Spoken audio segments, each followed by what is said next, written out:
Hold on, man. Come on. Go live on YouTube. Live on YouTube.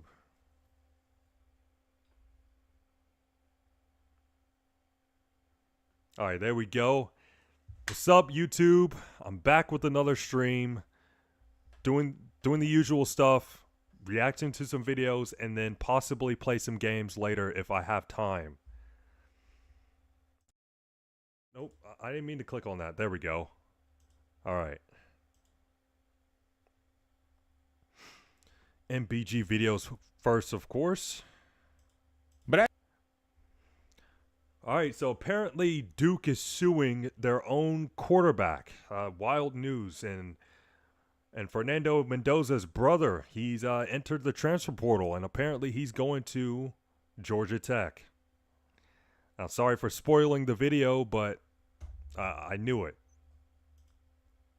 As where it stands right now, it's not looking good, Chief. It's not looking good because we have a college football team suing their own starting quarterback. Yeah, that's a first for the NIL era, but me and you both know this. It was only a matter of time. Ugh. Ladies and gentlemen, boys and girls, hope all of you had a great Tuesday night. Hope all of you having a great start to your week. Hope all of you had a great time watching the College Football National Championship. If not, hope this video can make it a little bit better. And man, oh man, we got to talk about a crazy situation. Still can't believe college football season's over, man. Still can't believe it, man. It sucks.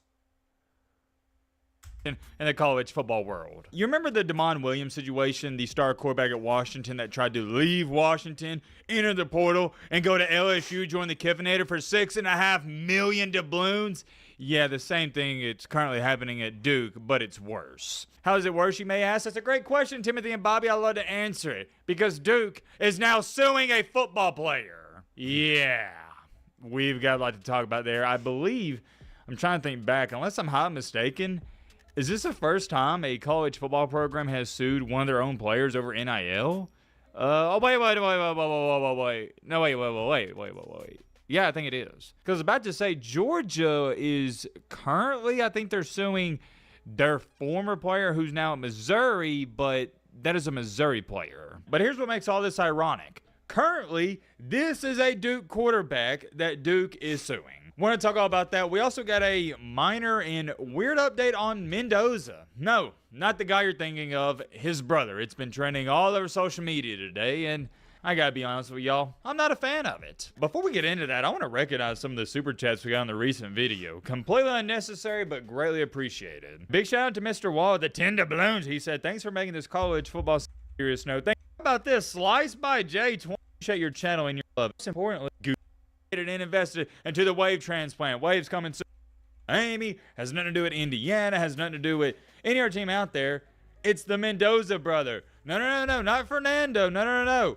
It's Alberto. Yes, I'm not making this up. That's his brother, Alberto Mendoza. He's in the news and headlines, but it's not anything bad. It's just he's leaving. He entered the portal. There's not too much to break down here, but it was trending everywhere. Every football website and social media page out there, they were tweeting about this like it was some 5-star recruit and some top-tier prospect in the portal, but he's none of that, with all due respect. You see it right here. Only a few hours after Indiana won a national championship, Mendoza, he entered the portal, and then only a few hours after he entered the portal, he already committed to Georgia Tech. I'm not even going to get into all this too much because we've been talking about this for years, but number one, and there's nothing wrong with it because everybody's doing it, this is the definition of tampering. Tampering was involved. Do I care? No, but it's just something I feel like I got to throw out there. I'm trying to dumb this down for y'all. Really think about this. Come on now. Use your 3 brain cells you got, Chad. Do you think a player can enter the portal on a Tuesday morning and within 3 hours of entering the portal, he's like, all right, yeah, I know where I'm going? No, it doesn't work like that unless tampering was involved. You can bet your best bet that Mr. Alberto Mendoza and the entire Mendoza family was talking to Brent Key and Georgia Tech for weeks. Am I mad at it? No, because everybody's doing it. I'm just saying, technically, according to the rules, that is illegal and tampering's a big no-no. But here would be my question to you. How could you look me in the face and say tampering wasn't involved here? Because it was. I'm just bringing it up because I think the state of college football from that standpoint, it's pretty ironic and it's pretty funny. Because we have just come to terms with reality. Oh yeah, we know tampering is going on. We're just going to choose not to care. Which low-key is a crazy mindset to have, but It's where we are. Indiana fans, they're not upset about this. They shouldn't be, and neither are Georgia Tech fans because they're getting what they think is a decent quarterback. Now, I know you're sitting there saying, okay, Matty boy, why have you brought this up? Great question. I've brought this up because I can't believe he's getting this much coverage, and I don't know why he's getting this much coverage. With all due respect, he has done nothing up until this point. Sure, he's the brother of the Heisman Trophy winning quarterback Mendoza, but that doesn't mean anything. I don't know if it's a slow news day, which I guess it kind of is since college football's over. But what could you point to and say, oh, yeah, this is a top-tier recruit and this is a big pickup? Nothing at all. It's crazy because the only good thing you can say about Alberto Mendoza is, oh, well, he is the brother of Fernando. That doesn't mean anything. Just because Fernando's good doesn't mean his brother's going to be good. Come on now. Y'all know better than this. I just can't believe how much coverage he's getting. I'm not even going to grade this pickup for Georgia Tech because I don't know anything about him. He hasn't played. I can't harp on that enough. I will say, since he has gotten all this coverage, it is going to be interesting to see how he does at Georgia Tech. I feel like since his brother had this breakout season, there's going to be a lot of expectations on Alberto, and if you got to ask me, they're unfair expectations. This is going to sound funny when I say this, but I'm being dead serious. We'll talk about that next year in about 7 months. Literally, the next time I'm going to talk about Alberto Mendoza, unless something crazy happens, is going to be in about 7 or 8 months. So, see you then. Moving along. It does sound crazy, but Matt, he's not lying. Here, topic numero 2. Remember we talked about a few days ago the crazy situation going on with Duke star quarterback Darian Menza? It was a carbon copy paste of what happened with Damon Williams at Washington. I'm not going to go over that too much because we've already spent plenty of time talking about it. If you don't know what has happened and what's led us up until this point, go watch some of the previous videos. I will give you a brief summary though. Duke's quarterback Darian, he's been getting poached and tampered with by schools like Miami, and they've been throwing a bunch of money on, a bunch of doubloons at him.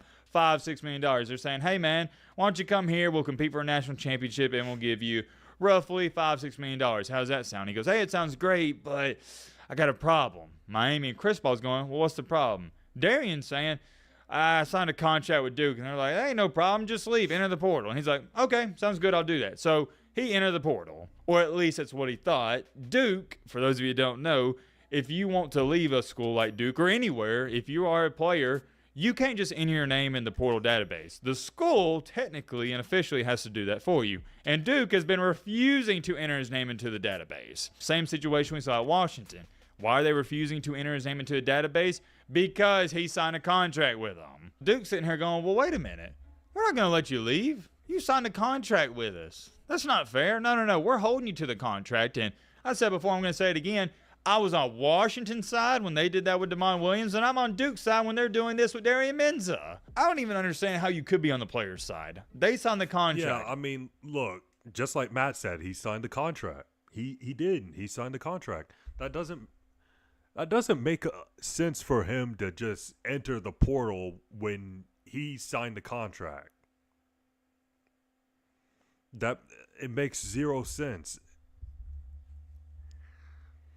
I don't feel bad for him. I will say contracts are meant to be broken, but I'm not going to fault Duke for trying to hold this young man to it. And I told you on that video, just wait on it, Duke. They're probably going to try to sue him, and guess what? They are. It's official. Read it in a week, chumps. Read it in a week. No, Duke is suing star quarterback Darian Menza. Why all this is ironic is because that is their own quarterback. Yeah, that's a first for the NIL era. But me and you both know this, it was only a matter of time. Quarterback has a good year with a school like Duke. Another bigger school out there like Miami wants to sign him and give him more money. That player wants to leave and go to Miami, but his current school is going, well, wait a minute. No, that's not fair to us. We allowed you to prop yourself up on our team, on our platform.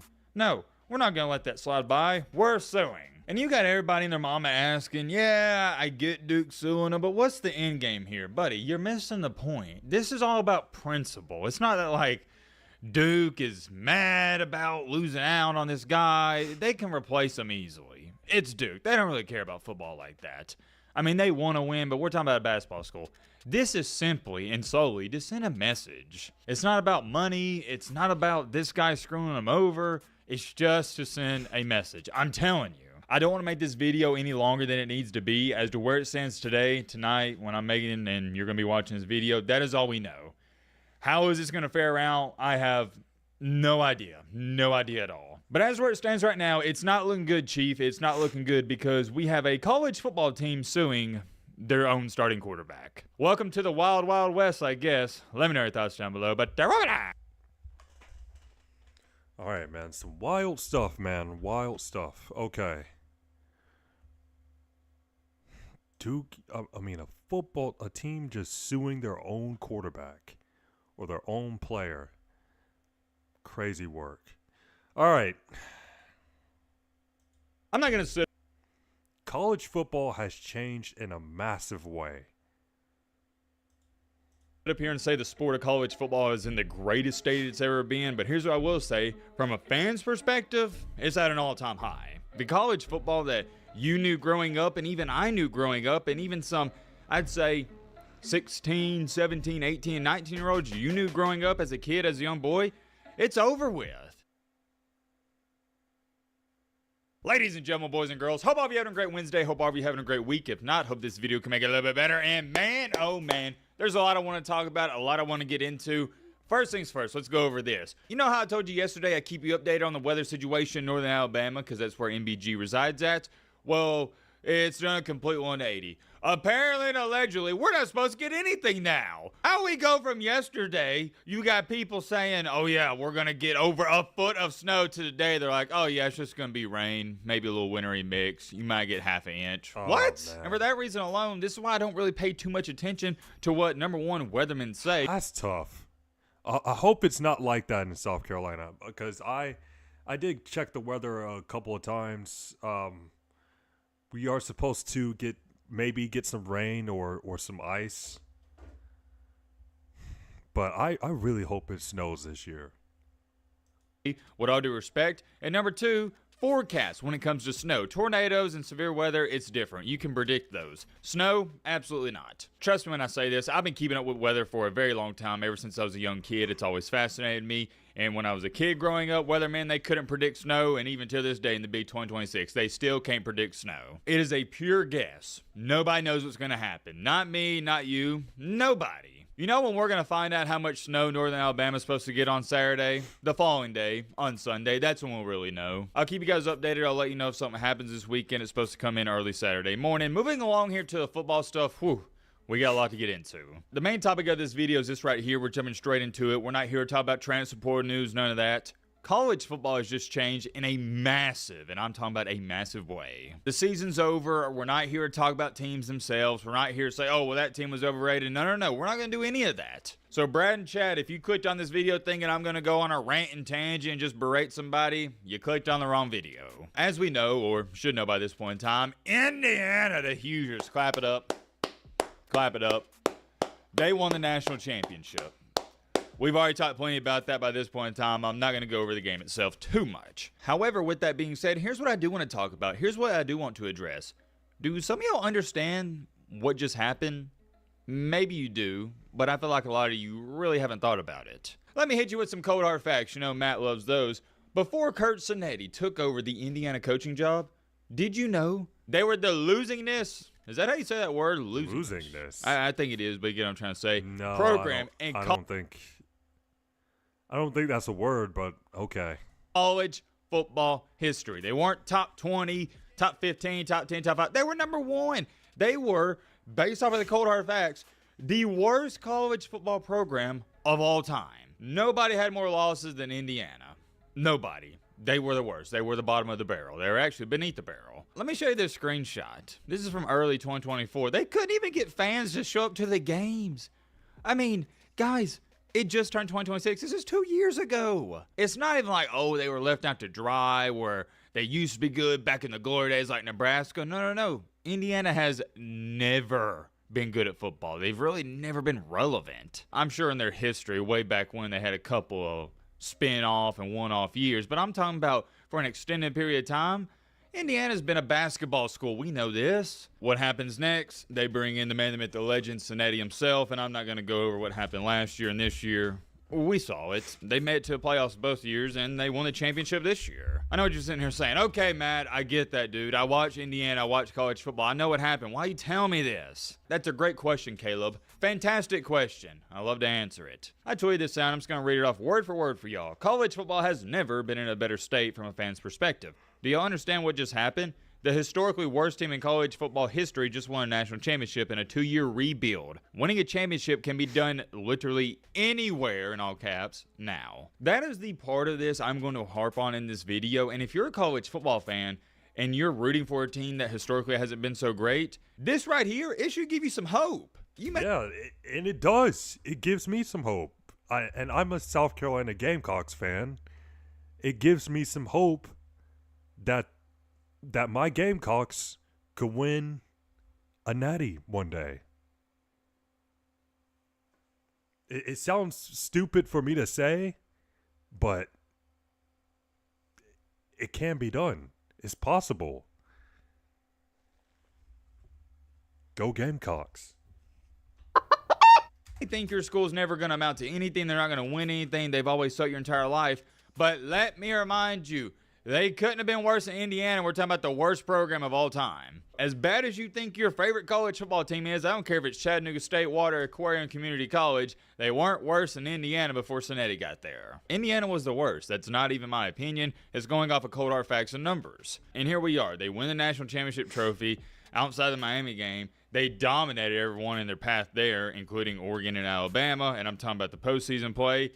And they are the best team in the country. But how does this happen? It's because of the era of college football we're in. The college football that you knew growing up, and even I knew growing up, and even some, I'd say, 16, 17, 18, 19-year-olds you knew growing up as a kid, as a young boy, it's over with. Within the past 3 to 4 years, the game has changed completely. Whatever you thought it was, if you were watching college football 5 or 10 years, is no longer the same game. It's not played the same, it's not coached the same, and when it comes to NIL and players, we know that's different. And I mean this with all due respect. I don't know why someone would take this as hating, but if you are going to take it that way, let me clarify, I'm not. It's just reality. If NIL and the transfer portal wasn't implemented, Indiana wouldn't have sniffed a championship, probably ever, in the history of their program. There's multiple reasons for that. Number one, they suck and players don't want to go to a program who has historically stunk it up. And then number two, college football players do not willingly want to go up north unless it's for a top-tier program and a top-tier team in the circumstance it's right. Football players are just like regular people. For the most part, I'd say 95% of them, they'd rather be warm than cold. So no, they don't want to go up north. They want to be in the southeast. Or if you're not going to be in the southeast, go to California, a school like USC. But you get the point. Warm weather. Why does that matter, though? Why do I bring that up? Because college football players would not willingly go to Indiana. No way. They would go to Michigan and Ohio State before NIL and the transfer portal because there's some history there. But Indiana, absolutely not. Nick Saban said some words of that. I quote tweeted it the other day. Okay, I got it right here. He said, and I quote, "In this day and age of the culture we have now in college football, paying players, name, image, and likeness, transfer, it's an advantage for the Big Ten. You'll never convince me otherwise, the North, because people in the South would not go to the North unless you paid them." And that is true. And that would piss off a lot of Big Ten fans, but it's the truth. It is the truth. Like their best player, like pretty much every Big Ten Big Ten team's best player is from the South. Like, look at Ohio State. Their best player, Jeremiah Smith, he's from the South. He's from Florida. Michigan. Okay. I don't know. Who's the best player on Michigan? Maybe Bryce Underwood? All right. Forget Michigan. Penn State. Why am I mentioning Michigan and Penn State? But anyways, you get the point. Most Big Ten teams' best player is from the South. Like, it's the truth. And it goes hand in hand with what I'm talking about. I said this in the quote tweet. If you're curious, people are so mad at this because they know it's true. And it is true. There's nothing even to be mad about. You can look it up. This isn't me making up information or knowledge. The best football players coming out of high school, a vast majority of them, are from the Southeast. Southeast, yep. Texas, and no, I really don't consider Texas a part of the Southeast, but that's a different conversation for a different day. Kinda. Kind of, but I don't know. California. That's where most of, not all of, but most of your 4 and 5 star recruits are from. I already know somebody saying, well, Matt, that's where your argument's flawed, man, because Indiana, they didn't win the championship with a bunch of 4 and 5 star recruits. You even said it yourself, they got a bunch of misfits. They got a bunch of 2 and 3 stars. And you're right. You're 100% right. We're actually going to touch on that in just a second. Or you know what? Let's touch on it now while I'm thinking about it. That is exactly what I'm talking about when I say this game has changed in a massive way.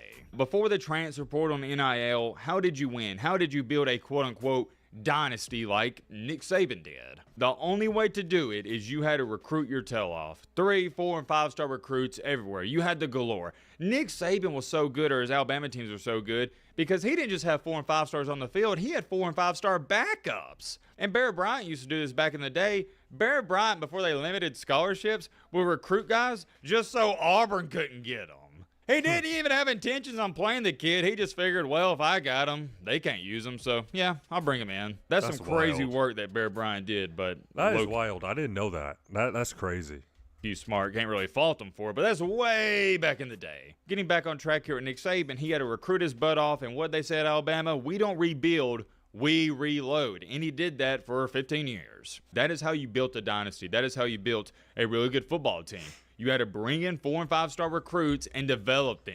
The reason Alabama's 4 and 5 star recruits just look much better than everybody else's, they never played as a true freshman. They hit the weight room and they learned under the seasoned vets. Well, now what's happening in college football? These 5-star recruits, when they go into these meetings with head coaches, they're demanding stuff. They're saying, no, this is how it's going to be. You're going to pay me $1 million, $2 million, and I'm going to start. If not, I'm leaving. The whole power dynamic has changed, and the leverage has changed. Instead of a head coach going into a meeting with a player and the player being nervous, you now got the head coach nervous that he'll lose the player because the player's the one who has the power in the relationship. And these coaches are just somewhat bowing down to it because they don't want to lose a 5-star. They know how talented they are. But now people are starting to learn, and they're looking at what Cinea did, and they're going, well, wait a minute.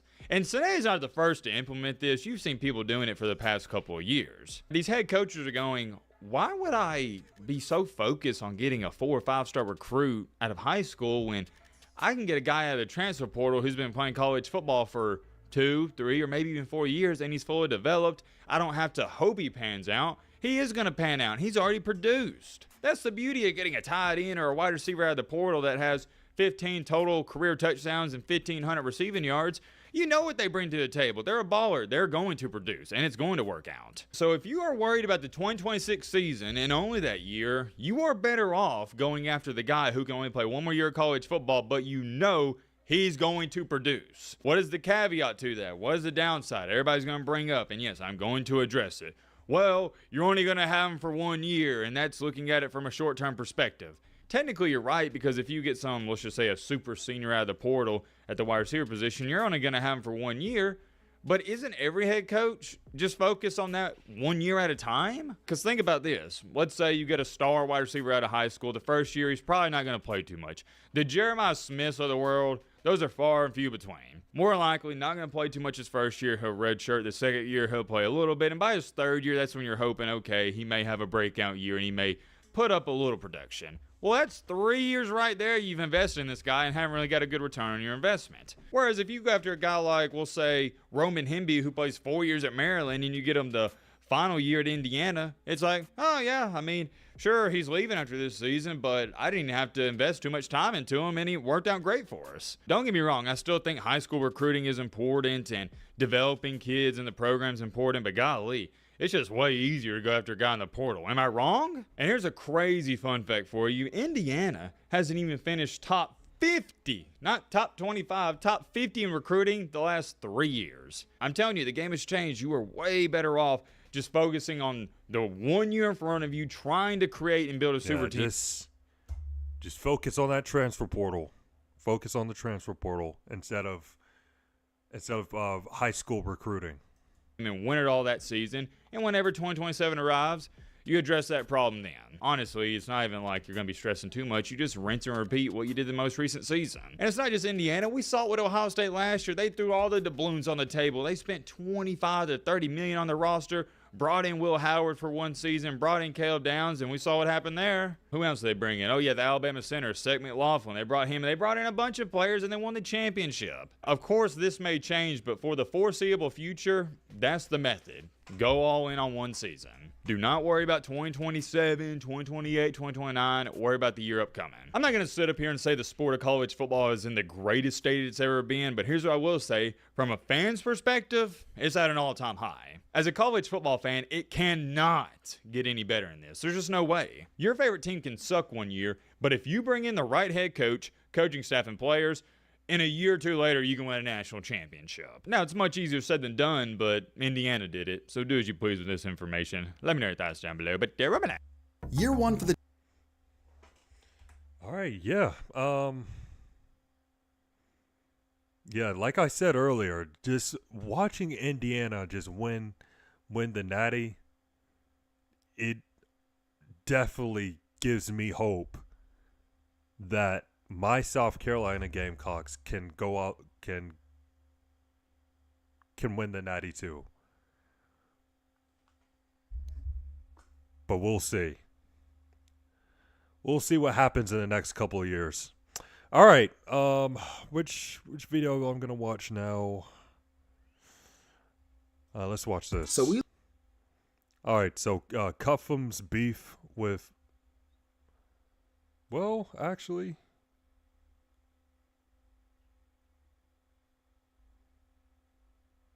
Let's watch this. The never-ending beef of Bruce Drop 'Em Off.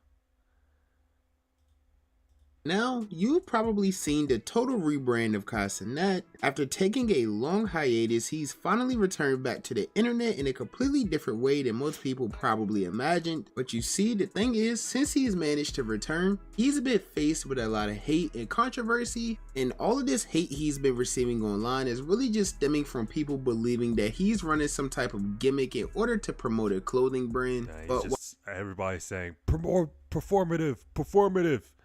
This is a genuine. He's rich. People believing that he's running some type of gimmick in order to promote a clothing brand. But while many have something negative to say, there are a few people who are buying this entire thing. They believe that Kai is just growing as a person, he's progressing in life, and most of all, he's maturing. All of these things that may actually be true. But if there's one person who isn't buying any of this, it's Bruce Drop 'Em Off. Oh yeah. All right, bro. Just show the sweatshop, because you're not gonna be in the lab all day, gang. You're just not. Show the sweatshop, bro. You're not doing this yourself, bro. It's performative ass shit. You know how hard sewing is, gang? Over and over. Out of here. Now, I'm sure most of you are familiar with Bruce by now. At one point, he was one of the biggest creators on all of Twitch. Now, most of you may know him for being the problematic yet funny guy who doesn't bite his tongue for anyone. But for those of you who have been around and been DEO for a very long time, then you probably know how valuable Bruce has been to the platform. I personally like to credit him for revolutionizing Twitch as we know it. He was literally one of the first people to bring together all of these different sides of the platform that was once very divided. If you've been watching Twitch for a few years now, you're probably old enough to remember when Twitch was divided into two main categories of the WNL community and the Poggers community. There was once a time where those two communities never really crossed paths much at all. Yeah, I remember when they were beefing back in the prime Aiden days, 2021, when Aiden and all the streamers, well, not all of them, but some of the streamers of the WL community was beefing with the Poggers community. Over time, Bruce became the person that ventured in between both communities and helped bridge them together. He's a big part of the reason why you now see creators like Ludwig and Suki collabing together, because even though they're both big Twitch streamers, they're two completely different people with two very different types of content in two very different communities. And before the year like 2023, you probably would have never seen this type of collab happen. I said, what up, bro? You the toughest, loving. Nah, you the one. You really did that. Nah. Damn, what is going on?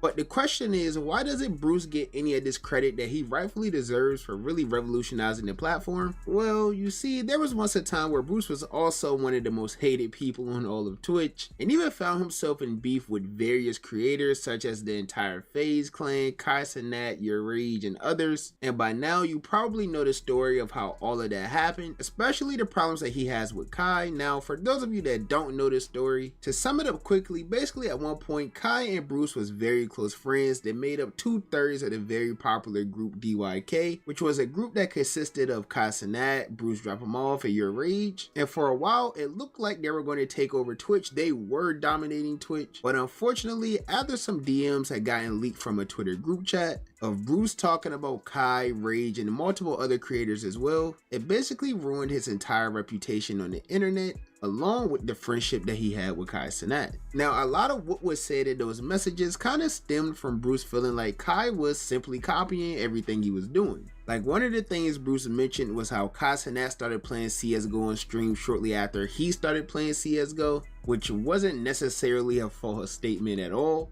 Scene was, let me see if I can show y'all. Now Kai playing CS. LOL, motherfuckers are writers. Okay? He said, LOL, motherfuckers are writers. Now Kai play CS. First of all, I'm not even good at that game. That's just trash. I went on there literally to gamble and open cases like my chat wanted me to do, okay? Alright? Second of all of that, why the is niggas going in a group chat and saying little shit like that about me though? I'm not even worried about the why the are you even saying that? Like, that shit is on some like girl type, petty type shit. Like, I don't know when the you start doing that, but that shit not even cool. Especially coming from a nigga who keep talking about some, bro, if I got a problem with anybody, I'll call them. I'll ring their phone up. Especially coming from that type of bro. Then there's more screenshots. And from that point on, it basically became Man, Bruce. Kai, he grew up, man. That's all I'm saying. He grew up. Bruce and DEO versus every community on Twitch. Yeah, But he's just a lot more chill now, obviously.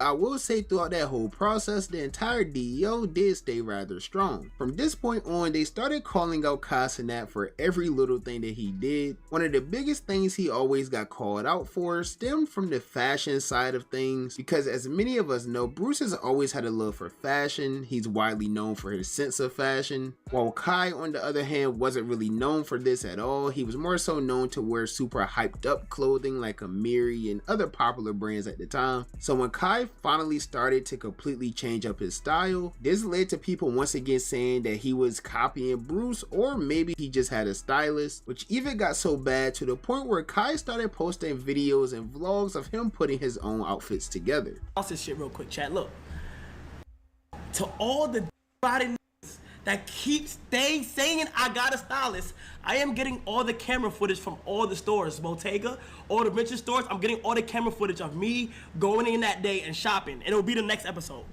It'll be the next episode. So I'm getting the live camera footage from all the stores, for all the fuckers.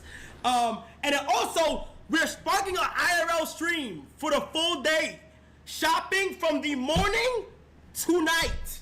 But you see, these videos didn't really help his case much at all, because the more and more he tried to go for these rare outfits, that only led to the internet saying he was copying Bruce more and more. And of course, we know Bruce is a troll. He doesn't bite his tongue. He's always going to joke and say exactly how he feels. So as this became a bigger thing online, of course he fed into it a bit with his community.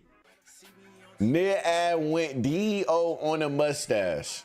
What is your Reddit name, bro? I'm giving you mod, bro. I'm dead giving you mod, bro. Keep paying homage to your face. He's slowly becoming you. Like, what the f y'all saying, bro? Bruce, the creator of mustaches. I can't Creator be of mad at you mustaches. forever. 4 years down, fat. I just got put on to what Bruce Maxing is. So it's honestly, I feel like if you're Bruce Maxing, thank you. Because honestly, it's helping me become a better version of myself. Now that I know that I have a lot of people that look, you know what I'm saying? So We Bruce Max in all 2026. What can I say, all right? Every time I go live, I need everybody to come in here and raid me, okay? Now, I will say that over time, Kai really just let all of these comments pass him by. He never really responded to any of the claims of him wanting to be like anyone. In fact, after the DMs got leaked, he never really mentioned Bruce much at all. Despite their names always finding themselves linked together, it's really just the internet and the two communities constantly keeping this thing going. And honestly, this whole thing only got worse for Kai Cenat after he returned to the internet talking about his depression, his personal development in life, and how he's been reading more. Wait, I don't think he said that he was depressed. He just had self-doubt. I don't think he was depressed.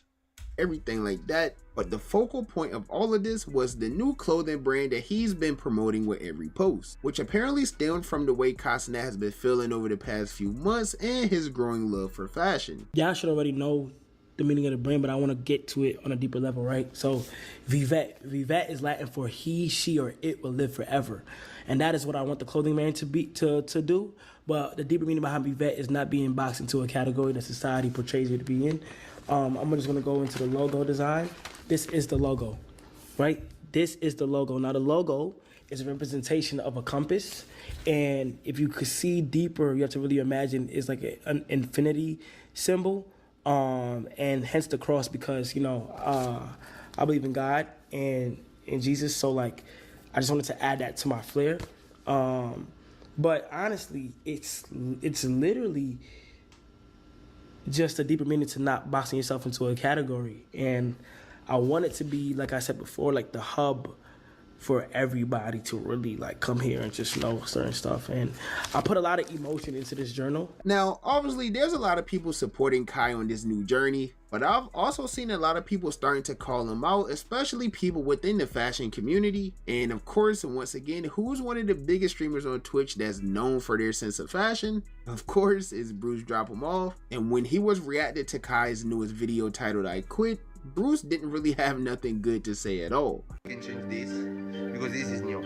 Yeah. I see the hate in your eyes, twin. It's all right. For real, you can? Is it weird, like, that if you can see the hate in my eyes? I thought I was doing a good job hiding it. What clothes did for me, and like I've been to Italy for the past 3 months. Like, What clothes did? Clothes did for me? You was not in them grill streets, twin. What clothes did for you, bruh?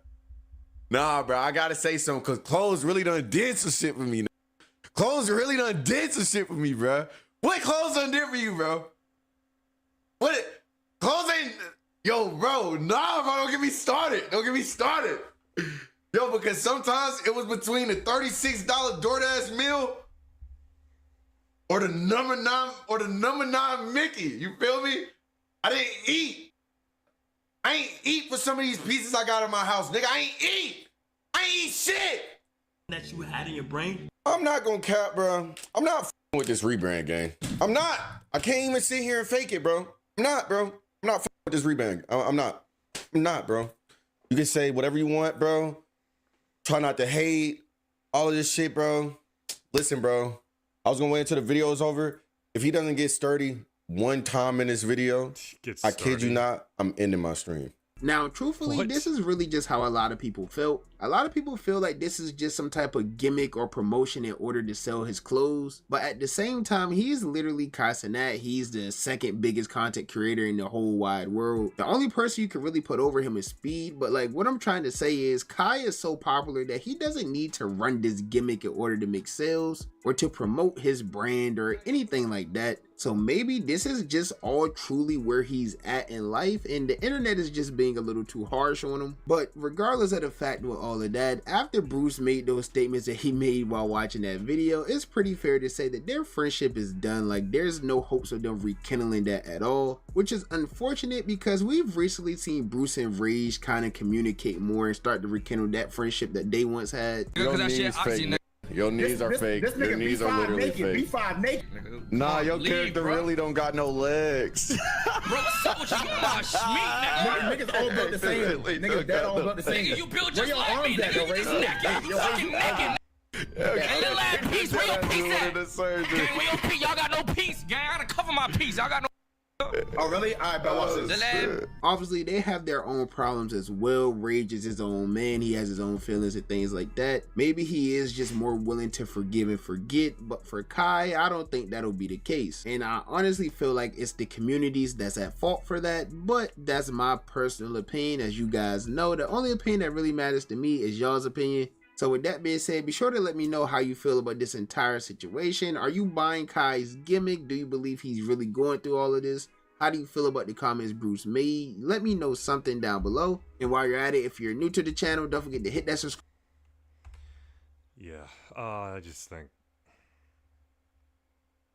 So let's see what the comments are saying. Bruce wasn't wrong though. Kai's performative for real. Bruce saying.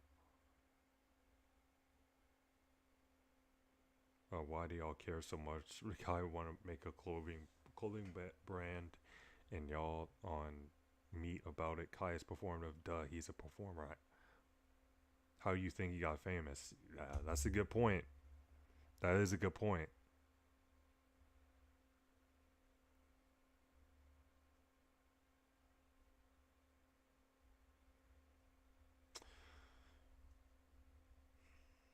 Okay, so I bookmarked one clip that's been going viral lately. So it's about the Buffalo Bills, obviously. Yeah, so this clip has been going viral. It's about the Buffalo Bills. All right, wow. Bills owner Terry Pagula, hopefully I pronounced that right, says the coaching staff pushed to draft wide receiver Keon Coleman, and that was never general manager Brandon Beane's top choice in that situation. Yeah, I mean, can I interrupt? I'll address the Keon situation. The coaching staff pushed to draft Keon. I'm not saying Brandon wouldn't have drafted him, but he wasn't his next choice. That was Brandon being a team player and taking advice. Man, to say this about a player that's been, hey, what's up? How's it going? To say this about a player that's currently playing on your team is just wild. And I know that Keon Coleman hasn't been playing well lately in his last 2 seasons with the Buffalo Bills, but still, you can't just come out and say that about one of your players. His coaching staff, who felt strongly about the player, and he's taken, for some reason, heat over it and not saying a word about it, but I'm here to tell you the true story. That's probably a sign that Keon might get traded or they might cut him. Like, what's the Bills gonna do? What are they going to do?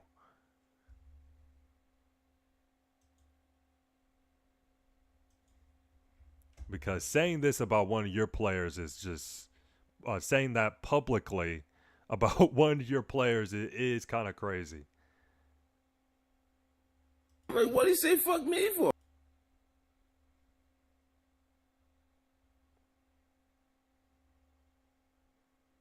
Wow.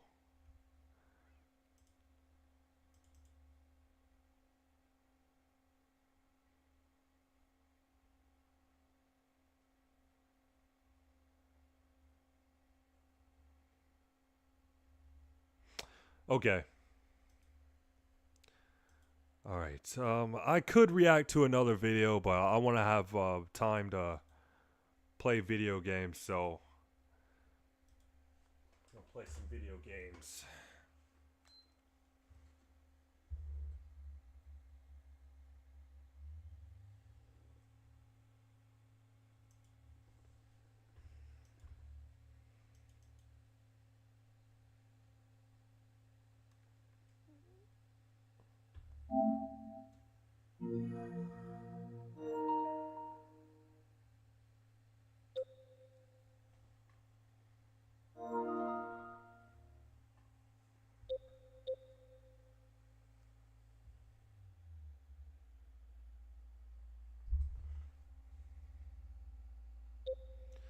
Okay.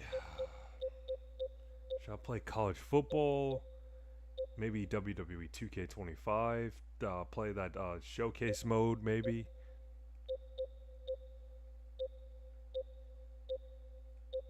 I don't know.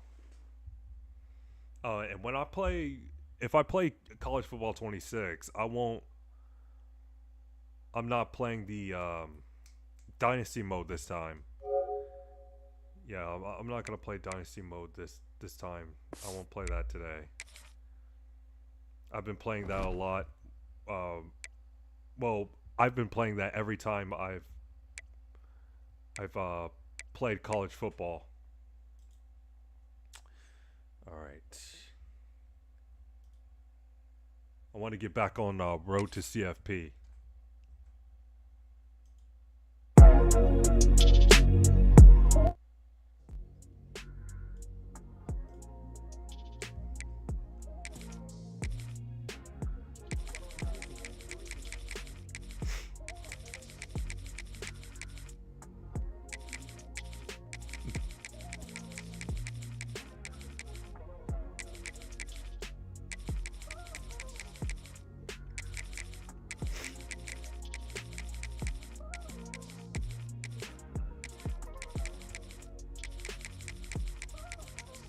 You know what? Why not play as the champions?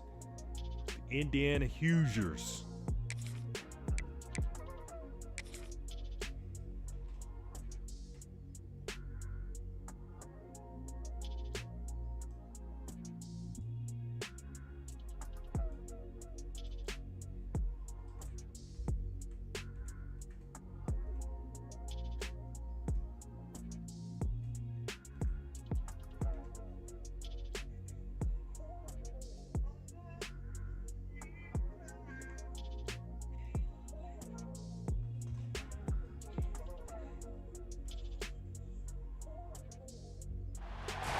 Welcome everyone to the home of the Texas Tech Red Raiders, Jones AT&T Stadium in Lubbock, Texas. As we'll see the #1 team in the country, the Indiana Hoosiers, taking on the 4th-ranked team in the land, the Texas Tech Red Raiders. For EA Sports College Football, I'm Reese Davis, joined here in the booth by David Pollack and Jesse Palmer. And guys, let's get this thing started.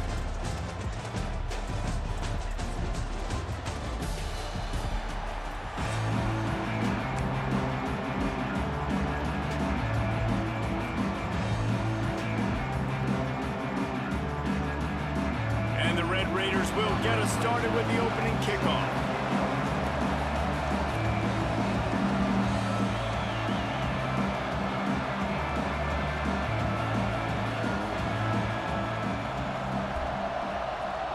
I hate that I'm getting the ball first, but that's okay. And he'll bring it out of the end zone. Not nearly as much as he'd hoped when he brought it out of the end zone. He'll be stopped at the 15.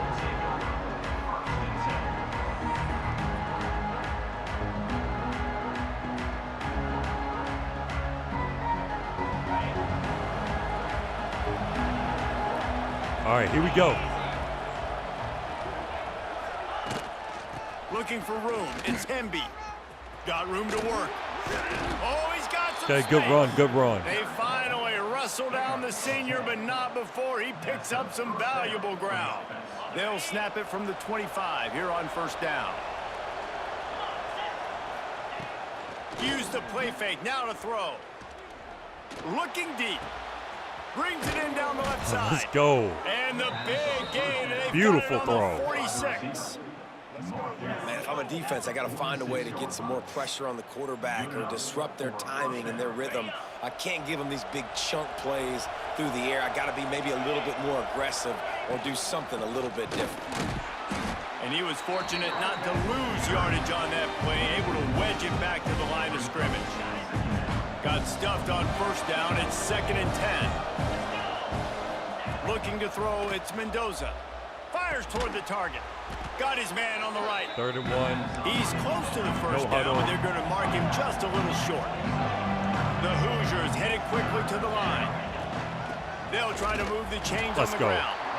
Putting together a real scoring threat here as they pick up the first down at the 36. So they move the sticks on the run. Let's see what they do with this one. They're going to ride this running back.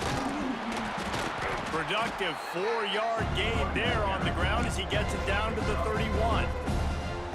Run it one more like time. that are like body blows in a boxing match. 4, 5, 6-yard gains early turn into 20, 30, 40-yard gains later. Oh, he's gone. He's gone. Touchdown. Got some room headed to the goal line. And he ran away from the crowd, and he'll take it in. Touchdown,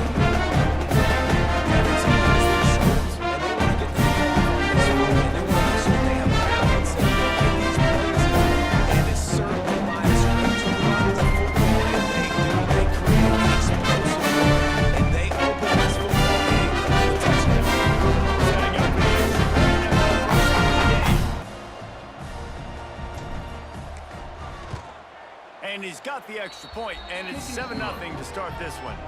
An 84-yard drive there, and he closed the deal by scooting 31 yards for the score.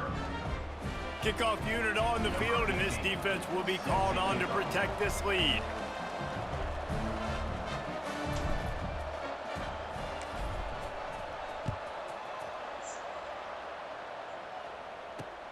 On the run from inside his own 5. He was hoping for something a little Sean more O'Malley is dynamic, back. but they get him on the ground at the 20.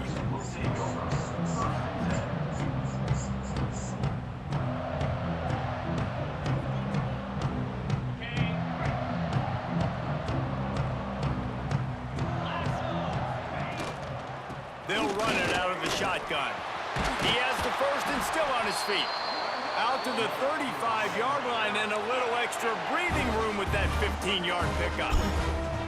So much for the tough field position. One play and you're already to the 35. He is going Stop that nowhere. run. Stop at the line of scrimmage. And that's why he is an All-American caliber player. He is just so physical and dominant against the run. He's able to shed blockers, use his athleticism, use his speed, get to the ball carrier and bring him down. Simply one of the best box defenders you're going to find in the entire country. Stop that And he run. is stopped immediately by the big defensive lineman. And this is every defensive coordinator's dream, right? Watching your defense go out on first down, TFL, second down, TFL. Now you set up third and long. Everybody knows they're going to throw it, and your pass rushers can pin their ears back. Outstanding job being physical by this defense.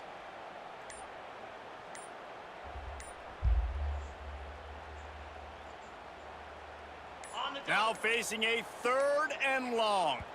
Offense calls a timeout here. Critically important to make sure they have the right play called and everyone on the same page here.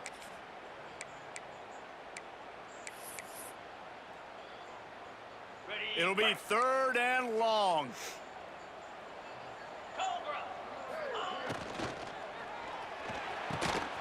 Intercepted. He's knocked down, but what a Thought he play can to use the come up with the RPO. interception.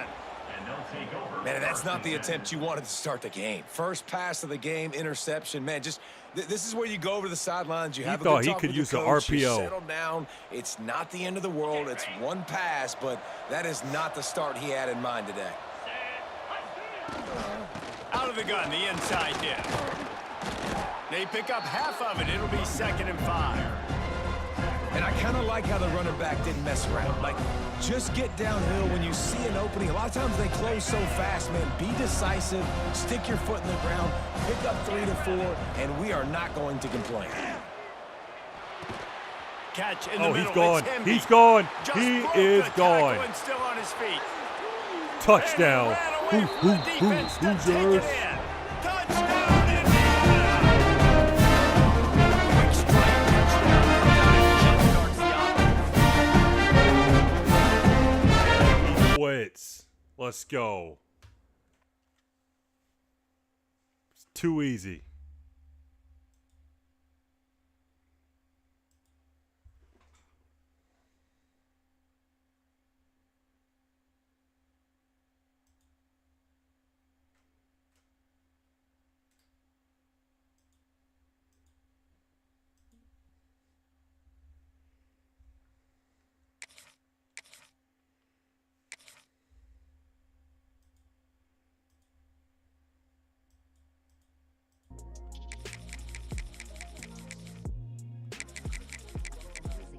since the game was short, I'm going with Indiana again.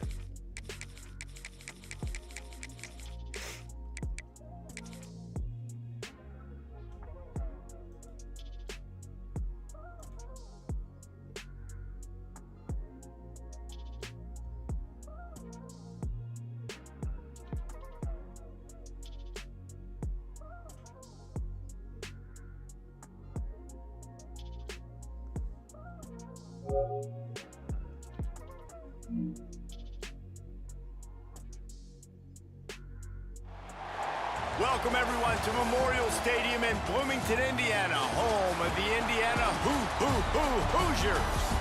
As we'll see the number 8 team in the country, the Texas A&M Aggies, taking on the number 1 team in the land, the Indiana Hoosiers. For EA Sports College Football, I'm Reese Davis, David Pollack and Jesse Palmer with me. Guys, it's time to get it going.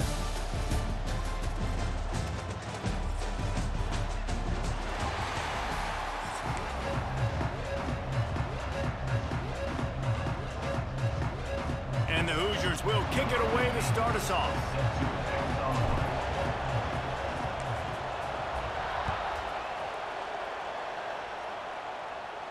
And no chance at a return here. They'll start this drive at their own 25.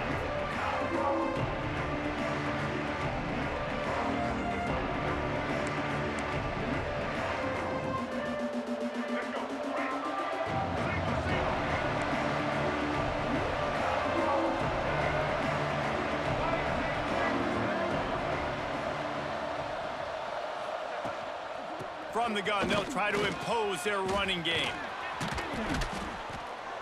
They'll get it to the 48. Okay, not a good start. Not a good start.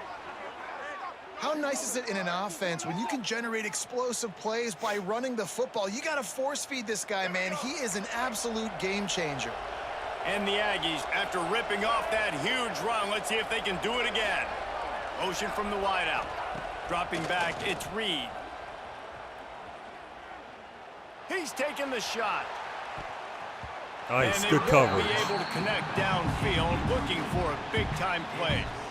I don't know about the decision that time by the quarterback. He may have been expecting man coverage, but that time the defense was in zone, and they did a really nice job closing the window. The intended target was not open, and that's why that one fell incomplete. Oh, he's running.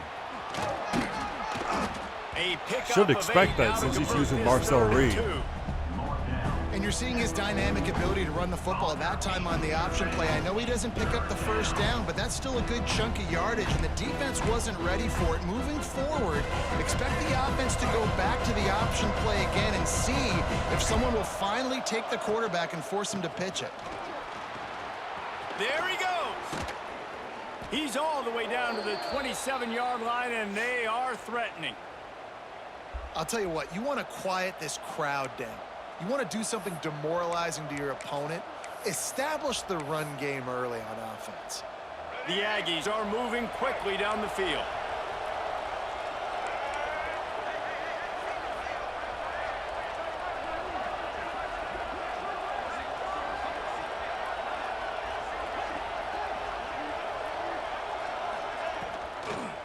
They'll ride the hot hand. And how about the work up front by that big defensive line? If you're going to stop the run game, you better be physical up front on the defensive line. They've got some maulers. They've got some dudes with bad intentions. Nice play there. Got him looking wrong. Whoa, why is he wide open? Grab near the marker. It's Moss. Touchdown, Texas A&M. Hauled that baby in and then strolled into the end zone for the score. How about that first drive? The hardest thing to do. Wait, he quit. Why did he quit? Okay. Well, I guess he has something to do, but it's a free win for me. All right. I want to use someone different.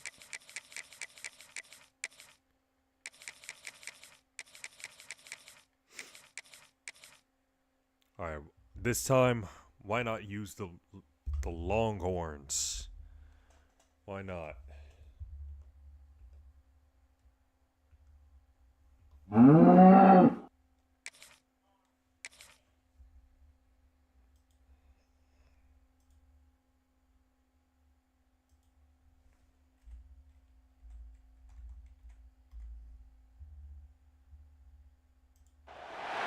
Welcome between the hedges to Athens, Georgia and Sanford Stadium, home of the Georgia Bulldogs. As we'll see, the number 11 team in the country, the Texas Longhorns, taking on the second-ranked team in the land, the Georgia Bulldogs. For EA Sports, I'm Reese Davis, Jesse Palmer, and David Pollack with me. Guys, can't wait to get this started.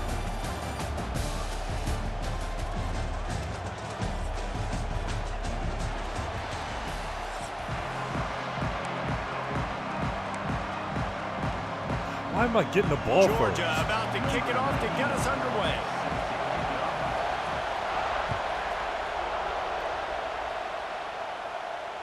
And it'll come out to the 25. No attempt at a return.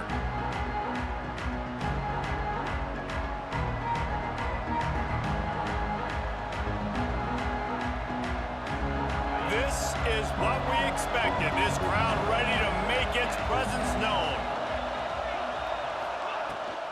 Looking for a physical attack from the gun.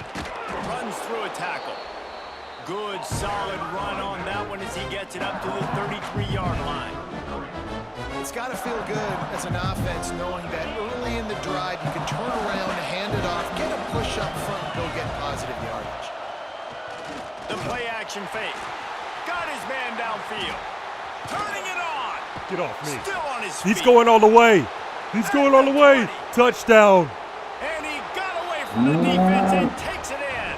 Touchdown. Welcome.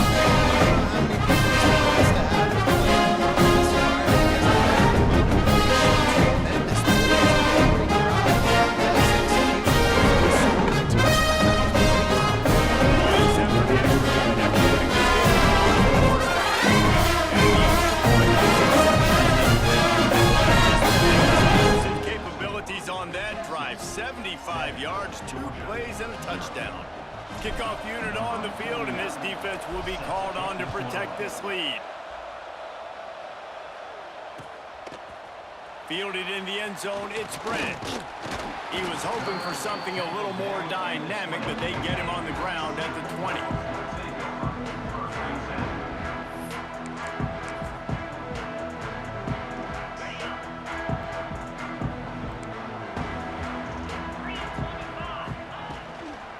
The give to the back. Stopped at the 25 after a 5-yard gain.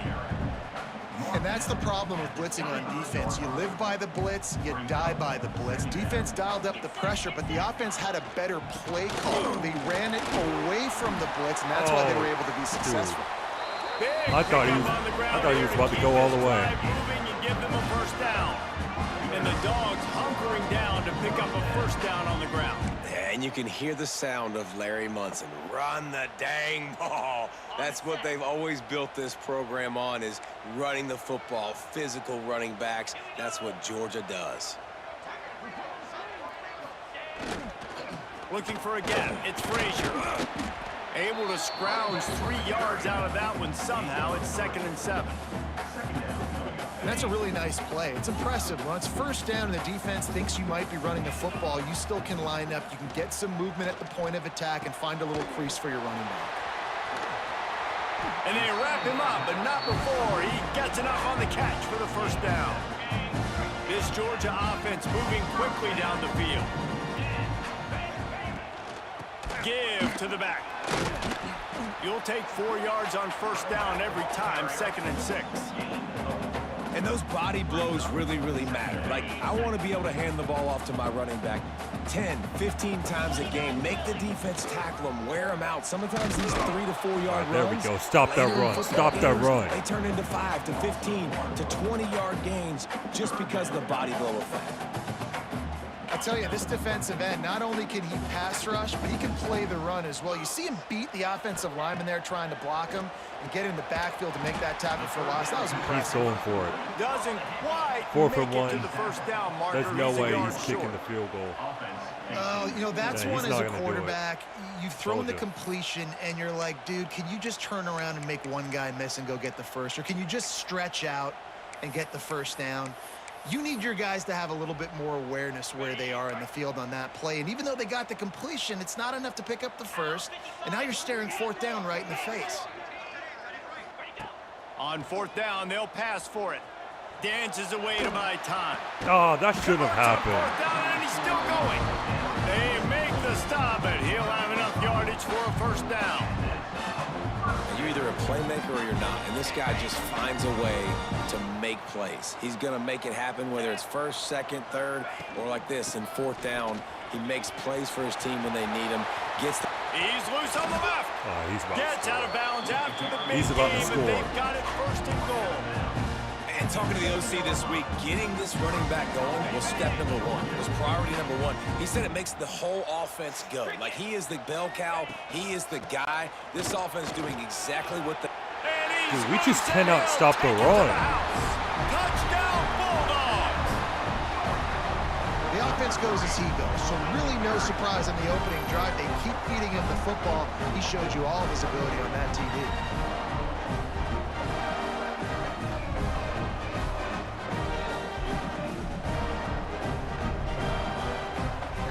Going for 2.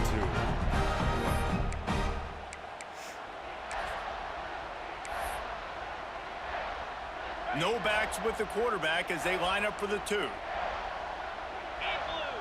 Wide receiver comes in motion. Wants to throw. It's Stockton. Wide open. Makes the grab in the end zone for the 2, and they go on top 8-7. That's tough to defend, right? You go 5 wide, spreading us out across the field. These windows become a little bit bigger when you do that, and they were able to convert, and as a result, they walk away with 8 points on the drive. And no chance at a return here. They'll start this drive at their own 25.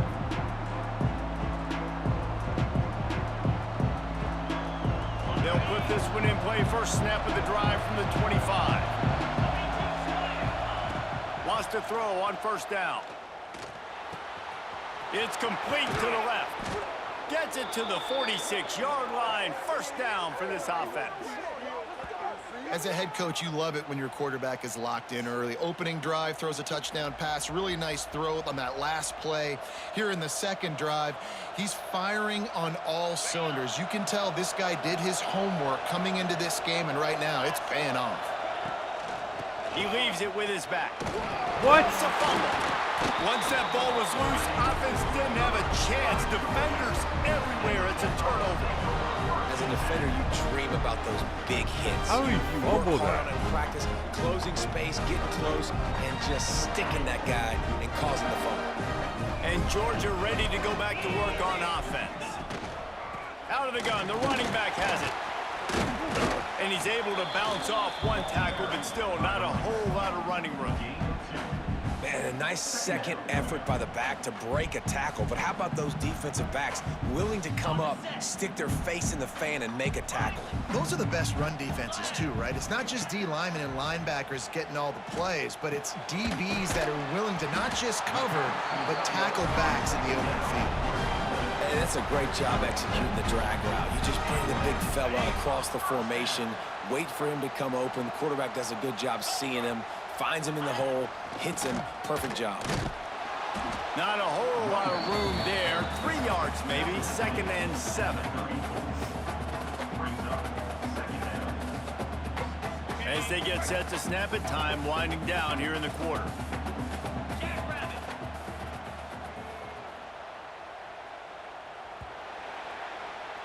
Well, guys, it's Georgia holding the lead at the end of the quarter. 1 period in the books, and let's take a look at the stats.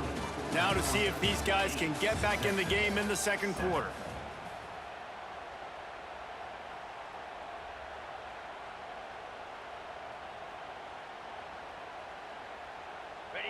They'll run this play from the pistol. Give to the single back. Plows ahead for a pickup of 1 to the 32. And, man, the big fellas up front, they don't get a lot of credit. They don't get talked about a lot unless it's negative, but they're the big component, man. They've got to get some push, to get some running lanes, get this running game going. They're the ones that make it go. A 3rd down play coming from the 32 as they try to keep the drive going. Oh, they really could have used that catch there. Physical pass defense. It brings up a 4th down. Well, this is a disappointing drive for the offense, considering where this drive started, in their opponent territory. Now you're at 4th and long. You've got to be better throwing the football in those types of situations. Makes the catch. He caught it. And a nice grab with a defender right on him, and he's down at the 20. And the Dogs are marching down the field. Using his legs, it's Frazier. Dropped after a pickup of 4 down to the 16.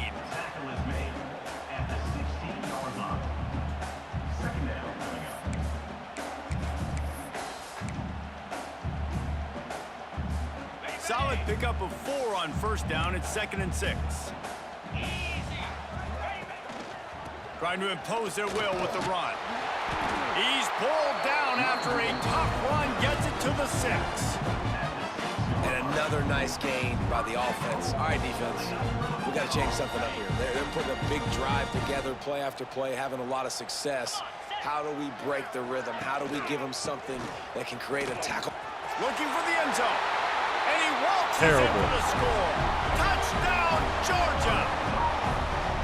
Wow, this offense, they have a lot of faith in this running back, knowing if they get down in this area of the field, he can get it done and he can answer the bell.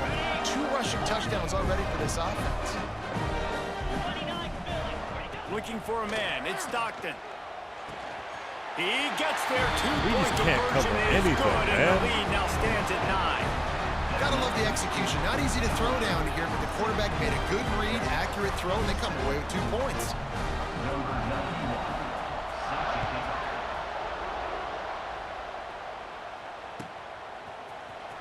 And he's not going to take a knee. Here he comes. I imagine he's going to get an earful on the sideline after bringing it out of the end zone and being knocked down at the 11. No reason to be in a big rush. They have some time here late in the half. Off the play fake on first down. Flips it out in the flat. And this one will be stopped for no gain. And the Longhorns are in the hurry-up. And this offense gets nothing done on that play, but look at them. They're continuing to run this tempo. They want to try to do something to get a spark going to create a big play. And the pass is incomplete, jarred loose by the hit. I know one of the things this defense really prides themselves on is being physical, and early in this game, putting a big hit on a guy that's already had a couple catches in this game, that's a good omen for the defense. Oh, that's not going to work. Can't make the connection on 3rd down thanks to that tough, hard-nosed pass defense, and now it's 4th down. Every defense in the country talks about getting offenses in predictable 3rd and long situations where I can bring on more speedsters and I know the pass is coming so I can have more success. And you make the stop, and that is exactly what you gotta want hit him out harder of your than that. cover unit.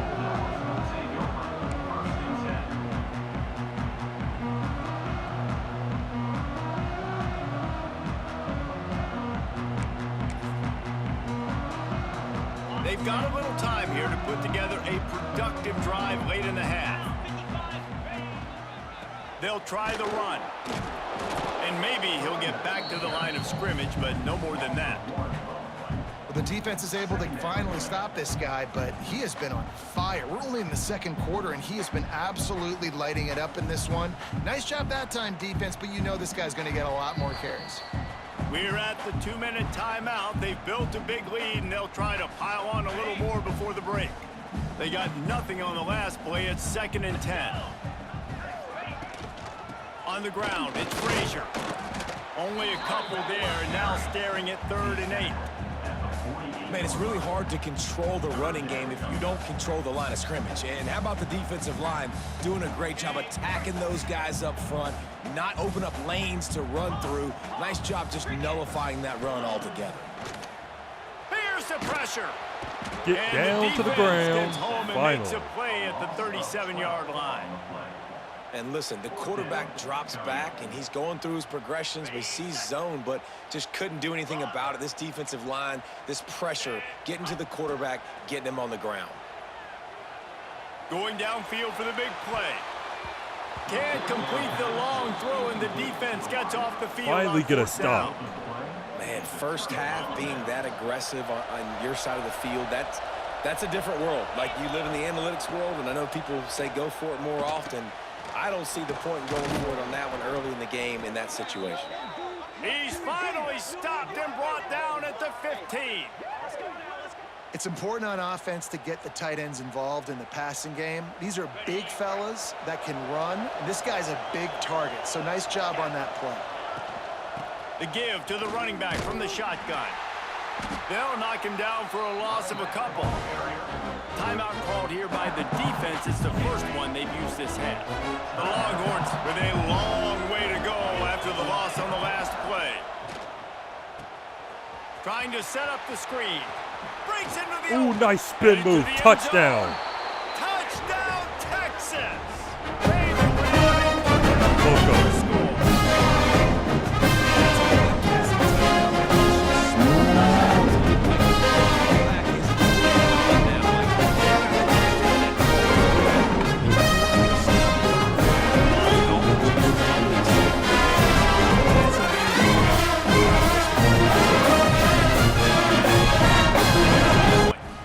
Quick strike offense on that 3-play scoring drive. And the finisher, an 18-yard touchdown throw.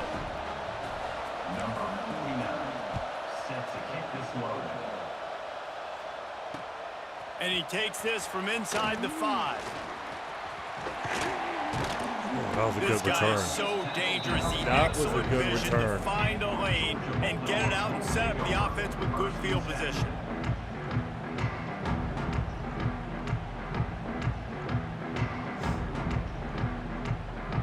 Here we go. They'll try to get something on the board here in the final minute of the first half. Looking downfield, it's Stockton. Good hit. And that incomplete pass caused by the big hit on first down. Second down coming. Well, that's just a great play by the defender and great timing. It was the hit that forced that incompletion. Plenty of work to do here on second and long.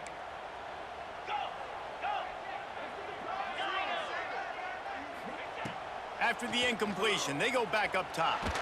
Takes a hit as he fires. Receiver wasn't ready for the throw, incomplete. Well, you knew you were going to see it in this game, throwing the go route to one of the fastest players in all of college football. This receiver strikes fear in the heart of every defense because he's got elite track speed. He's going to blow the combine up in the 40-yard dash because of his wheels. Not able to connect with the quarterback on that one, but you know he has the defense's attention. Snagged out of the air. Turns it on in midfield. He broke that tackle too. They'll move the chains. Good execution on third down. They've got it at the 41. One of the things I love about this wide receiver, it's not all bombs and posts and go routes. Third and long, you just kind of run him not too far down the field. He makes the catch, and he's so dangerous, making moves, using his speed and elusiveness. He finds a way to get that first down and keep the offense on the field. They'll immediately call timeout. And that run really didn't go anywhere. And a lot of times we don't focus on it enough, but how important those 5 guys are up front. To get on those defensive linemen, to try to move them out of the way, to get a run game going, it squarely falls on the shoulder of those 5 offensive linemen. Wants to throw. He's working against the clock. Finds the tight end. Stopped and forced out of bounds at the 21-yard line, just outside the red zone, and they are looking to get one in here. Georgia coming out with a fresh set of downs. Back to throw, it's Stockton. Here comes the heat. Oh, we left him Outside the open. pocket, No. He's got an open man. He is down at the run. A terrific run after the throw and catch. Quick timeout call by the offense after the play. Timeout, Georgia. Running out of time here in the first half. They're going to have to be efficient to put some points on the board before the break. They'll try to get it in with the run. He's going to lose a yard on that one. Just enough time to get off one more snap. Second down, he'll throw it. What? Touchdown, Dogs! Fit it in the How are we window not for the stop score. And I love this offense, man. Staying aggressive. Just because you got the lead, you know people can score points in bunches. This offense keeps the foot on the accelerator. Give them the ball back, man. Now this game. Now this offense has a bit more of a cushion going into halftime. Lining up for the PAT. The extra point is good, and they have a 9-point lead.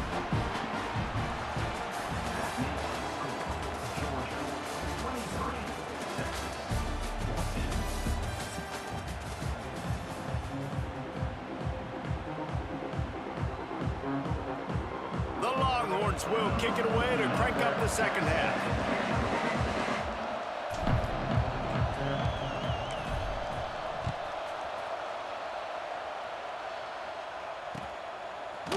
He'll bring it out. It's Branch. Stopped at the 17, and he's probably second-guessing that return.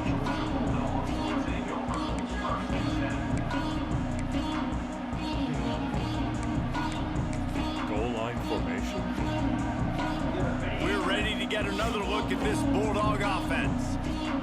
If it's working, why change it? And that running game was working in the first half. I imagine we'll see a lot more of it here in the third quarter. And you just know the offensive line was telling their coordinator, put this on us. Let us continue to go out there, push these guys around. We can put this game on our back and end this thing by running the ball. And this is a manhood question for this defense. Like, as a defensive lineman, and you're pounding the rock, like, I got to physically rise to this challenge. This defense... He's going to let one fly down the middle. He's got it. He's got it. Snags it inside the 20. Touchdown, Bulldogs! And once he found open space, the band might as well start playing. And what nice play design. You get your speedster, you put him in the slot, usually get a better matchup, and then what do? You fade him towards that sideline, run a go. Nice ball thrown way out wide. He just runs underneath it, and just too much speed. Couldn't catch him. Gets in the end zone for 6. Looking to throw at Stockton. Using the back as a receiver on the screen. He gets into the end zone for the 2, and that is big. It's now a 3-possession game. They'll try to follow that last touchdown with an onside kick. And he's getting the ball. Okay, he's not getting the ball back.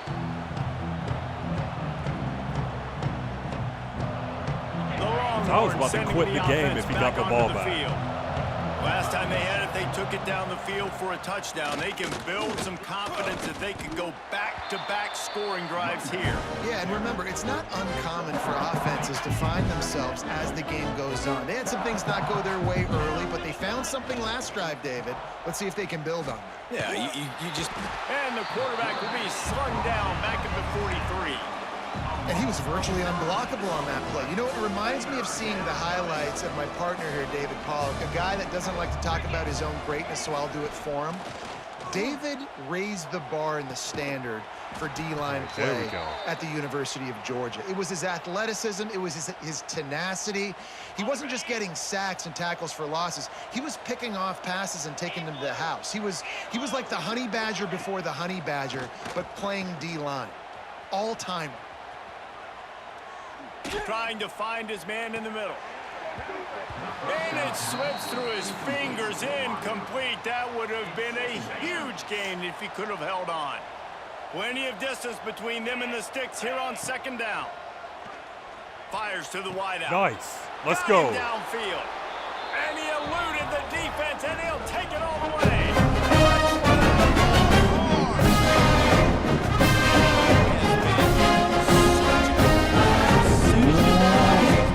Still in it.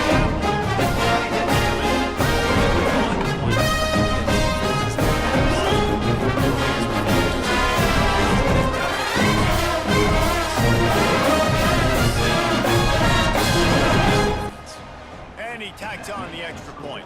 Georgia 31, Texas 21.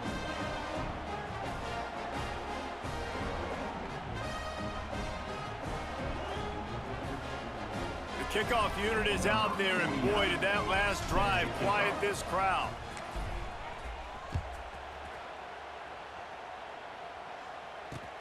He'll start the return inside his 5. Really disciplined job by the coverage unit to get down there and make the stop at the 19.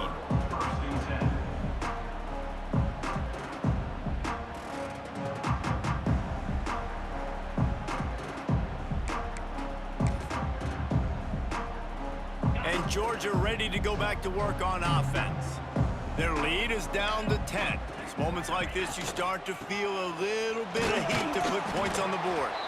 And the defense holds firm. No pickup at all on that play. Yeah, we can score, but man, when you go into the half and you're down, we have to like, get some that stops. speech is usually pretty fiery. A lot of words you can't use on television. And then so once we get the this ball, coaching we have to staff score. probably challenged their guys, and I like the way Get they another started stop this second and then half score so again. far. Physically flying around, And doing we a should be great fine. job stopping the run. They got to play like this the rest of the game.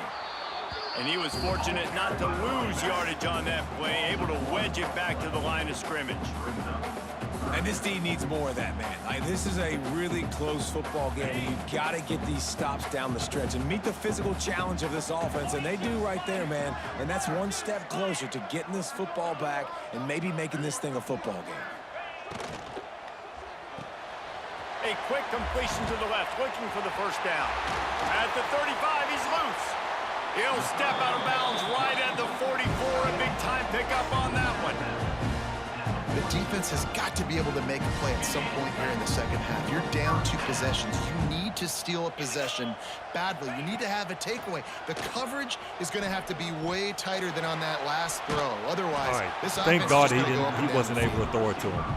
Because I know he saw it. Way down when you start to get him on the move. And you know want to make he it go saw way it. down even further?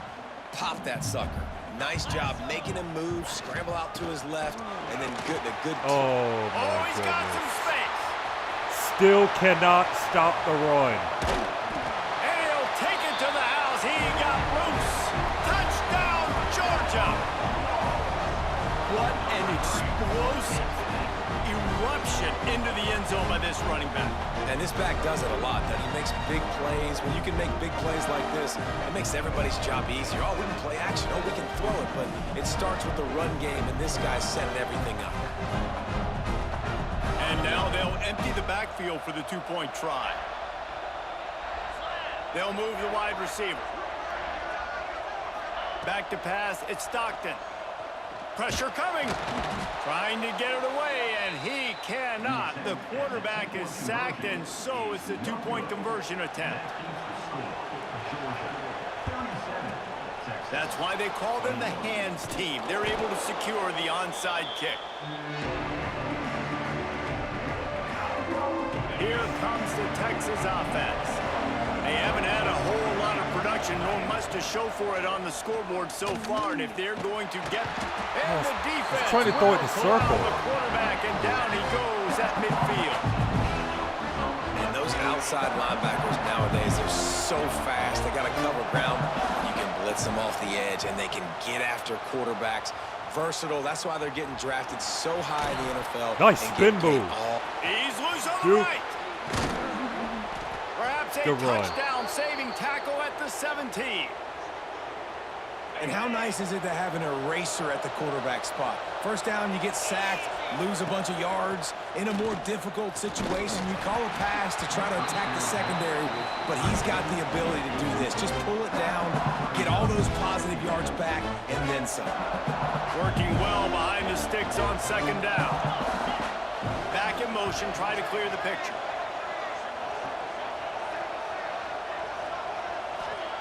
To the air on second down.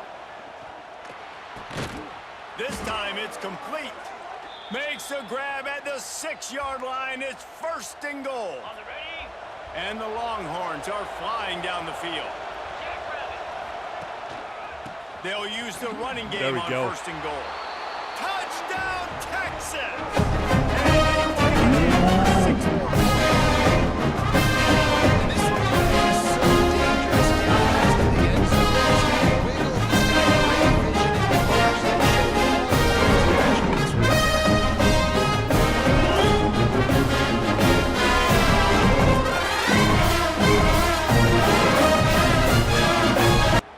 They'll line up to go for 2. All right, go for 2. Looking downfield, it's Manning. There we Quick go. strike complete. Worked on Still the in it. touchdown. Might as well do the same thing on the 2-point conversion. He gets all 8 points on that trip. A very efficient 5-play defense is scoring just- drive. Dude, So the we just kickoff can't team will stop come them. out after they We're turned in the a score on offense. that last drive. He'll bring it back from inside his 5. Really disciplined job by the coverage unit to get down there and make the stop at the 19. So they start this drive from inside their own 20 at the 19-yard line. Running back searching for a hole.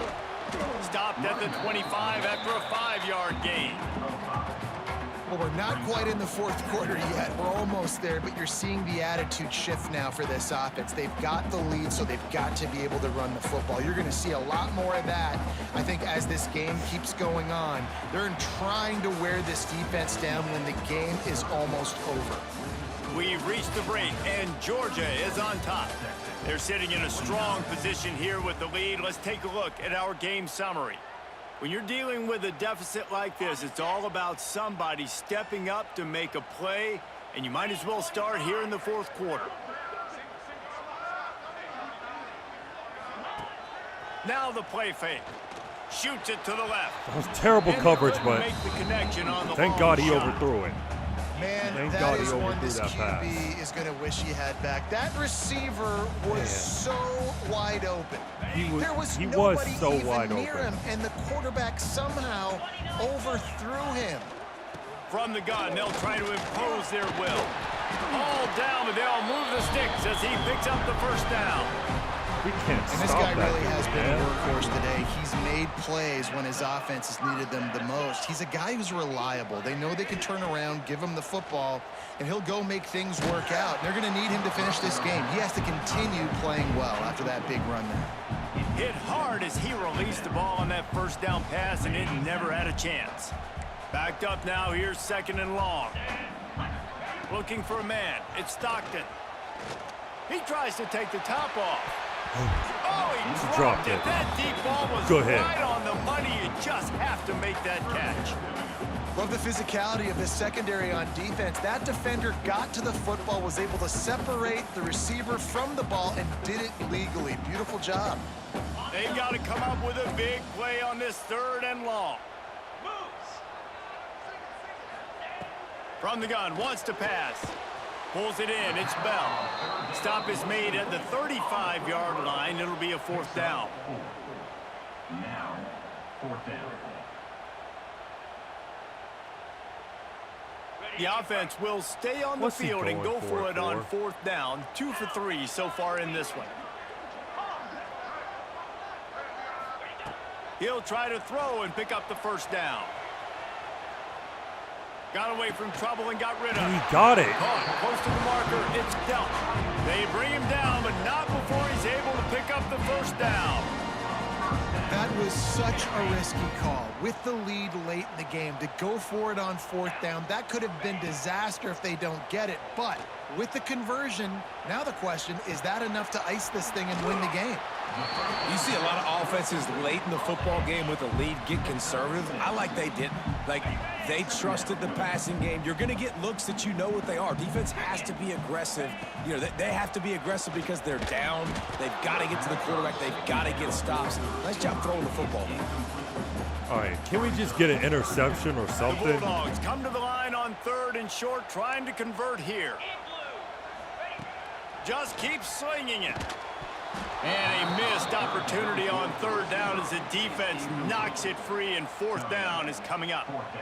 I mean, sometimes you overthink it. Sometimes running the football on 3rd and short with the lead is not the worst thing in the world. Keep that clock ticking. But now decided to go for it, setting up a 4th down. And this looks like a situation where you should Get down to the ground. And the defense snuffs out this drive with a sack. I know that was tough, but as a quarterback, you got to know on 4th down, you cannot take a sack. Any way, shape, or form, you've got to be able to get rid of that football and give it an opportunity. That time, I know it wasn't blocked perfect, but the quarterback's got to have more sense of urgency. Oh, and he got drilled as he just got rid of the football. And the quarterback gets hit again. We already know this defense has gotten home to him multiple times in this game. So here you are, you're trailing in the game. Defense knows you're going to throw it. They're pinning their ears back. You can't feel very confident right now. If you're the play caller, certainly if you're the quarterback, you're going to have time to throw. The Dogs are off the leash and coming after him on 3rd down. X. Let's go. And that's a touchdown. Touchdown, Longhorns!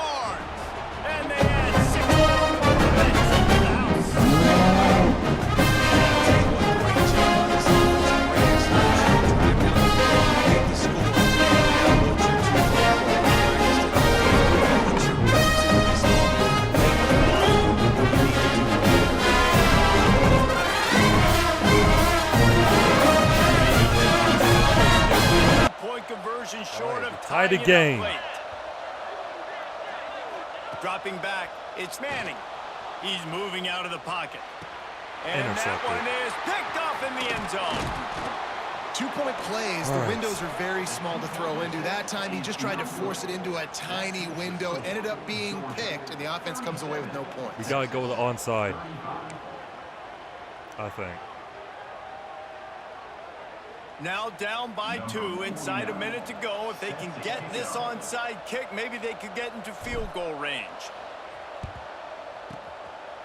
Looks as if the hands team will be able to recover the ball.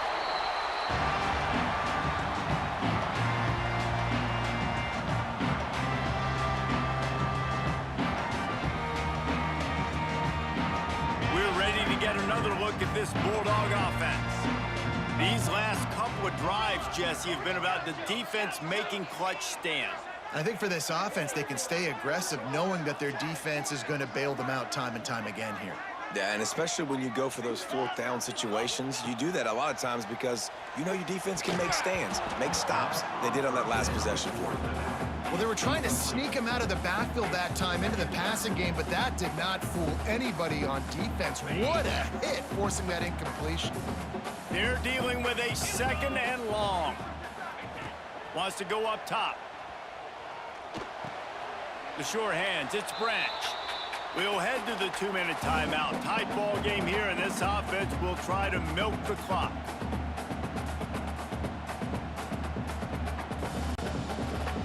Big 3rd down play here. If they get a stop, you'll see an immediate timeout.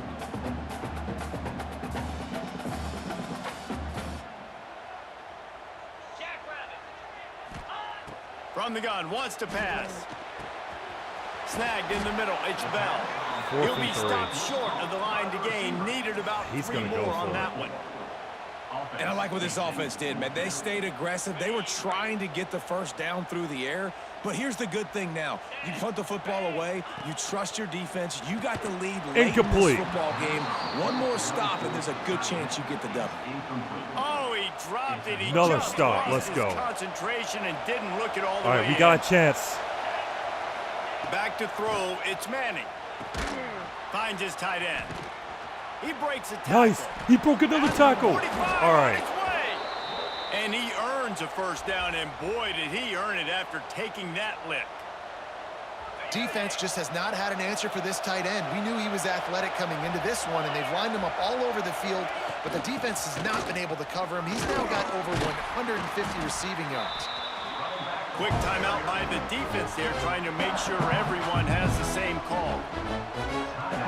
Picked up 2 yards on that last one. They need 8 on 2nd down. Looking to fire. Forced out of the pocket. He'll pull it down. He'll be stopped at the 44, knocked out of bounds there. The Longhorns moving quickly to the line. Looking to throw on 3rd. Overthrew it. And it's incomplete despite some serious arm strength shown there. And I'm so interested to see how this young man responds, man. Like, he has All been right, last really chance. good all game long. Put up some big numbers, but now it's prime time. It's a big moment. Can he step up in this spotlight, make a big drive, make a big play for his team to maybe go win this Time to football make a game? play. First down. And he scoots out of bounds, picks up the first down, gets the clock stopped, and now they're in business in plus territory. Man, yeah, you right. love to see that from your quarterback. You had to have it. This is a close football game, late in the game. He understands the situation, takes off, scrambles, makes sure he gets the first down, and we still got some more excitement to come. The give to the tailback. Shakes off the defender. And there was nowhere to go, just stopped in his tracks in the backfield. The defense going to stop the clock with a timeout. They want to make sure they have everybody on the same page. And the Longhorns trying to find their way forward after the big loss on the last play. Quarterback moving out of the pocket. He's going to take off. There he goes. Got the first What down. a great job to get out of there, pick up the first down, get out of bounds, clock stopped, and now they'll reset. It's money time, and my quarterback's got to come through, and boy, does he ever. It wasn't with his arm this time, but with his legs. You don't account for his legs? Look at this. Scramble around, get outside the pocket, make something happen, and make the heads-up play to stop the clock by stepping out of bounds. The defense burns their third and final timeout of the half. They have no timeouts. Here comes second down, and this crowd is turning it up a notch. Nice. Tight end with the first down. They make the stop, but not before he sets them up with a 1st and goal from the 10. Already in prime field goal position, but they would love to score a touchdown to take the lead. He's brought down at the 7-yard line, and they are threatening to take it in. And you got to use a timeout right now after that run play. You've got 3 in your back pocket. You can't take them with you. You're losing this game right now, so take all the time you can to make sure that your quarterback and your head coach and play caller are all on the same page. Nowhere close on that one as he got drilled trying to deliver the football, and now they face 3rd down.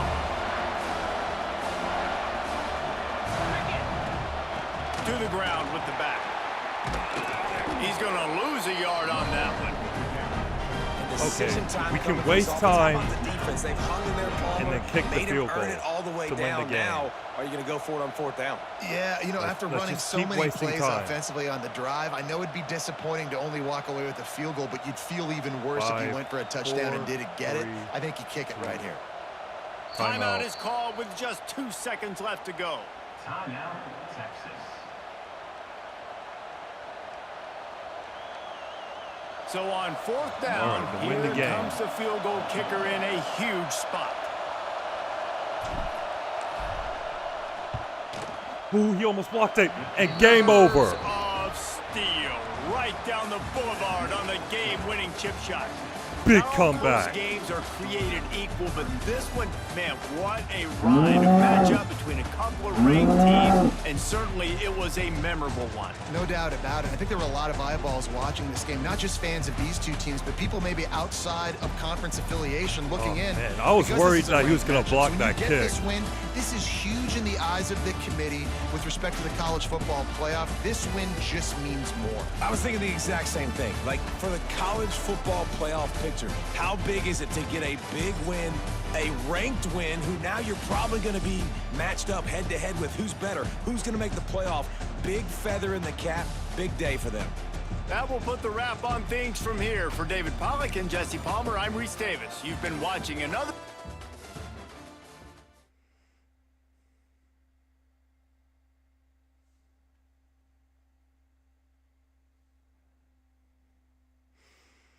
Oh, man. I wish I could play another one, but it's probably a good idea to end it. And I don't have enough time to play another game anyways.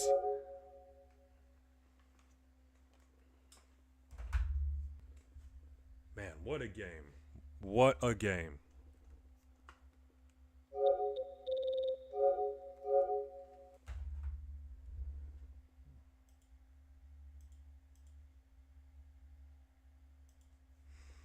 All right, I'm going to go ahead and end it, of course. Like I said, thank you to everybody who just stopped by and, watched the stream for a couple of seconds.